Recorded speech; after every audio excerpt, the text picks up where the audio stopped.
Consultant orthopaedic surgeon हूँ Ballia Ashrafi hospital में। किस प्रकार की प्रेस वाटर रखी गई है, क्या है? क्या चीज़?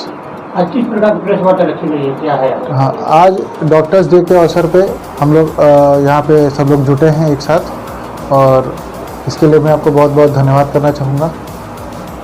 और यहाँ बस बलिया अशरफी हॉस्पिटल में मैं एज एन ऑर्थोपेडिक सर्जन हर तरह की ऑर्थोपेडिक सर्जरी करता हूँ, या फिर वो नी रिप्लेसमेंट हो गया, हिप रिप्लेसमेंट, दूरबीन से अगर कोई ऑपरेशन होता है जिसको कि आर्थ्रोस्कोपिक सर्जरीज कहते हैं, लिगामेंट रिलेटेड सर्जरीज, या फिर ट्रॉमा से रिलेटेड कोई भी सर्जरीज हो, तो वो सारी सर्जरीज हम लोग यहाँ करते हैं और करते आए हैं अब तक, और यही है। आँखों से संबंधित जो मरीज आते हैं, जैसे जो रोग हैं, तो किन किन प्रकार के रोग के मरीज आपके यहाँ आते हैं और उनको क्या सावधानियां बरतनी चाहिए? हाँ, तो जैसे कि ऑर्थो में दो तरह के मरीज अगर ग्रॉसली डिवाइड करें तो ओल्ड एज पेशेंट होते हैं और यंग एज पेशेंट होते हैं। ओल्ड एज की जो बीमारियां हैं वो फिक्स्ड हैं कि किसी किसी को ऑस्टियोआर्थराइटिस, गठिया जैसी रोग होगी, अस्थि क्षरण होता है, ऑस्टियोपोरोसिस, इस तरह से फिर लो बैक एक, कमर में दर्द होना, और भी बाकी जोड़ जोड़ में दर्द होना, इन तरह की अगर कोई बीमारी आती है तो सबसे पहले आपको अपने ऑर्थोपेडिक सर्जन को कंसल्ट ज़रूर करना चाहिए, क्योंकि जो मरीज़ ये नहीं करते हैं उनको फिर अपने तरीके से वो लोग पेन किलर्स खाते हैं जिसका अलग साइड इफ़ेक्ट चलता है उन लोगों में। तो इसीलिए उनको पहले तो ये करनी चाहिए। उसके बाद एक फिक्स डायग्नोसिस बनता है, वो डायग्नोसिस के हिसाब से फिर हम उन्हें मेडिसिन प्रिस्क्राइब करते हैं या फिर एक्सरसाइजेज बताते हैं। जिन लोगों को ऑस्टियोआर्थराइटिस है उनको खास करके नीचे बैठना, पालथी मार के बैठना और झुक के कोई भी काम करना, लंबे समय तक चलते रहना, ये सब चीज़ें फिर हम लोग अवॉइड करने बोलते हैं। कम उम्र में हड्डियाँ मजबूत मतलब कमज़ोर हो जा रही है, इसका क्या मुख्य वजह है? कम उम्र में हड्डी कमज़ोर होने का बहुत सारा कारण है। एक तो जो कि बॉडी बिल्डिंग से रिलेटेड जो भी जितने भी लोग हैं वो सब एंड्रोजेनिक स्टेरॉइड्स लेते हैं, जिसकी वजह से बोन पे स्ट्रेस बहुत पड़ता है और इसकी वजह से भी फिर इनको दिक्कत आती है। क्या आरओ की पानी भी इसमें योगदान रहता है क्या? ऐसा नहीं, ऐसा तो कोई रिपोर्ट नहीं है। इसके अलावा जैसे कि यंग एज में जो पेशेंट आते हैं उनको स्पोर्ट्स इंजरीज होती हैं, लिगामेंट टूट गया, क्रिकेट खेलते समय हाथ छटक गया, शोल्डर डिसलोकेट हो गया, तो उस तरह के लिए हम लोग फिर आर्थ्रोस्कोपिक सर्जरीज या फिर पहले कंजर्वेटिव, अगर नहीं होता है तब जाके फिर सर्जरी के लिए उसको एडवाइस करते हैं। इसके अलावा कोई हड्डी टूट गई और अगर ऐसी हो गई तो फिर उसको ऑपरेशन या फिर प्लास्टर से हम लोग ठीक करने की कोशिश करते हैं। तो सारी ही यहाँ पे होती है। मेरा नाम डॉक्टर जाहिद इकबाल अंसारी है। मैंने MBBS DNB मेडिसिन किया हुआ है। मैं यहाँ कंसल्टेंट फिजिशियन के तौर पर काम कर रहा हूँ।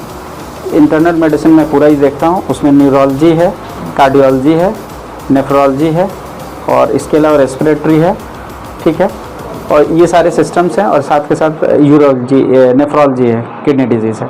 तो ये सारे विभाग हैं जिनको मैं देख रहा हूँ यहाँ पे, और साथ के साथ इमरजेंसी एक क्रिटिकल केयर फिजिशियन भी हूँ, क्रिटिकल केयर रोगियों को भी देखता हूँ। डॉक्टर साहब, इस समय मौसम बदलाव हो रहा है और इस समय किन किन रोगों का उत्थान होता है और सावधानियाँ क्या क्या सलाह देंगे मरीजों को? देखिए, अभी कुछ दिन पहले तो हमारे पास हीट स्ट्रोक के पेशेंट ज़्यादा आ रहे थे।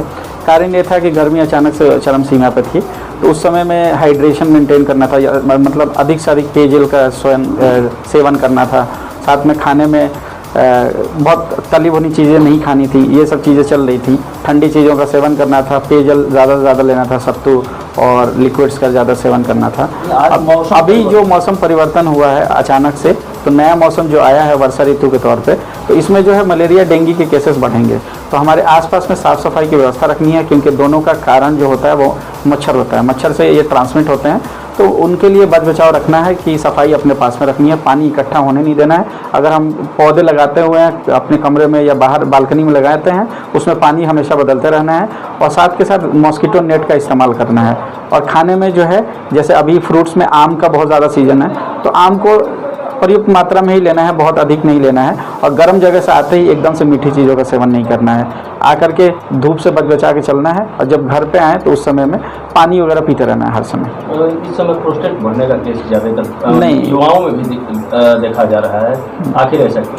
नहीं, प्रोस्टेट 50 साल से कम उम्र में नहीं बढ़ता है, 50 के बाद ही बढ़ता है।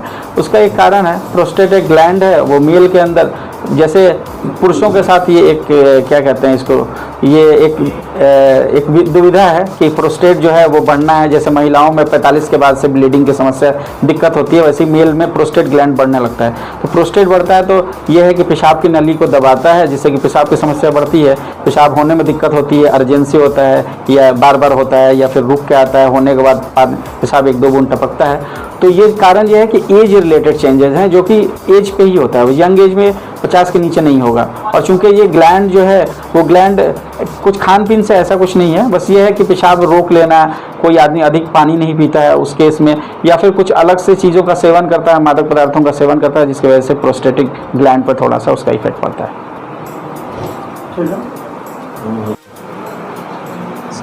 जी मेरा नाम डॉक्टर फरजाना खानम है।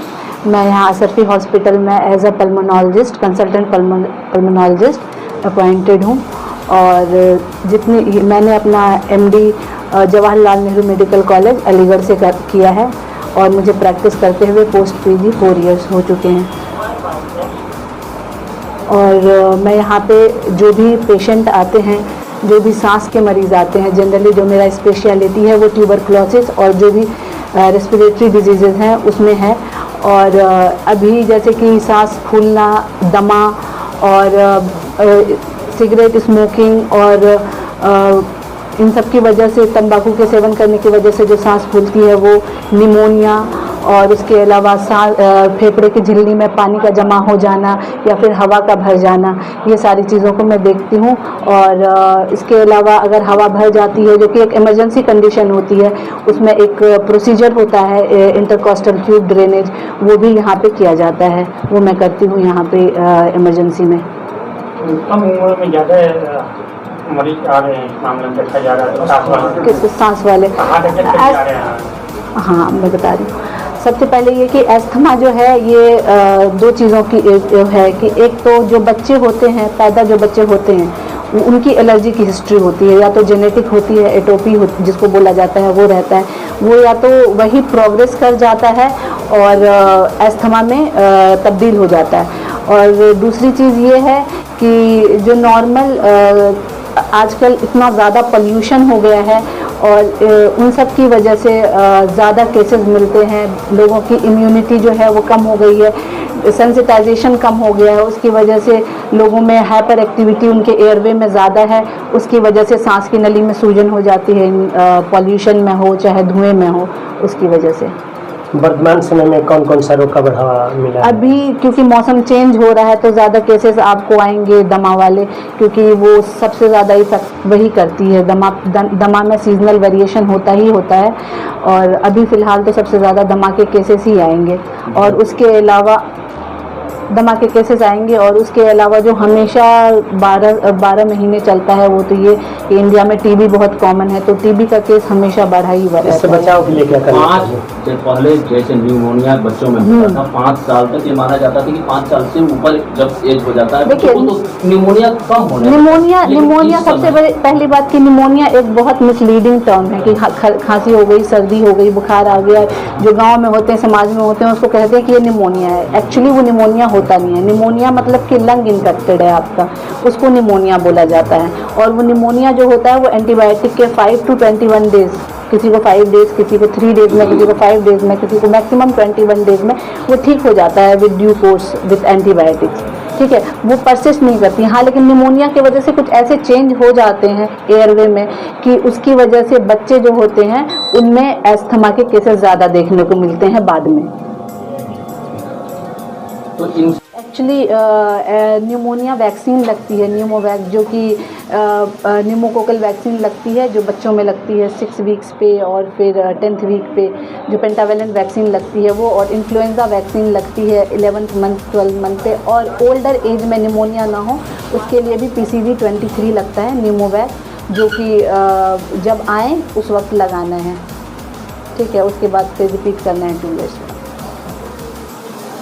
पटना चिकित्सा महाविद्यालय एवं अस्पताल पटना।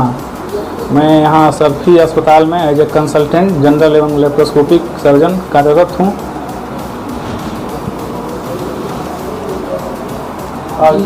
जी डॉक्टर, इस समय आपके यहाँ लेप्रोस्कोपिक संबंधित केस में बढ़ोतरी हुई है या जनरल चल रहा है?